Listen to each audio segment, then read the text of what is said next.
আমরা কমিটেড কাস্টমারের কাছে যে আমরা আপনাদেরকে বেস্ট সার্ভিসটা দিব এবং কি আপনারা সেটা পেয়ে আসতেছেন। এটাই আসলে আজকের দিনের যে সেলিব্রেশন এটারই রিফ্লেকশন। এসিএম মোটরস আমাদের নিত্য নতুন প্রোডাক্ট দেওয়াতে আজকে বাংলাদেশে আমরা হাই সেল করতে পেরেছি।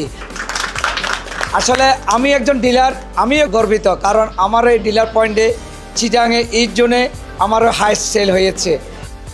আমাদের আজকের আয়োজনটি হচ্ছে আমরা মে মাসে রেকর্ড সংখ্যক রিটেল করেছি। এই অর্জনের পিছনে যাদের সব থেকে বড় অবদান তারা হচ্ছে আমাদের কাস্টমার, কারণ কাস্টমাররা কিন্তু আমাদের বাইক কিনেছেই বলে আমাদের এই অর্জন। সো ইয়ামাহা আসলে এটা দীর্ঘদিনের যে সফলতা সেটাকে হচ্ছে ধারাবাহিকভাবে ধরে রেখেছে।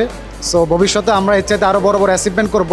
আমরা শুধু হাই সেল করছি না, হাই সেলের যে কাস্টমার আছে তাদেরকে আমরা সর্বোচ্চ মানের একটা সার্ভিস দেওয়ার ট্রাই করছি এবং আমরা এটা ডে বাই ডে সার্ভিসটা ডেভেলপ করছি। তো আশা করছি আমরা বেটার কিছু করতে পারবো আপনাদের জন্য। আপনাদের ইয়ামাহার প্রতি বা ইয়ামাহা ব্র্যান্ডের প্রতি এই ভালোবাসা বিধায় কিন্তু আজকে ইয়ামাহা ব্র্যান্ড মে মাসে সর্বোচ্চ বাজার তালিকায় দখল করে বসে আছে। তো এই অবদানের জন্য আপনাদের সবাইকে আন্তরিক শুভেচ্ছা। এই সাফল্যের জন্য প্রত্যেককে মনের অন্তরের অন্তঃস্থল থেকে ধন্যবাদ জানাচ্ছি।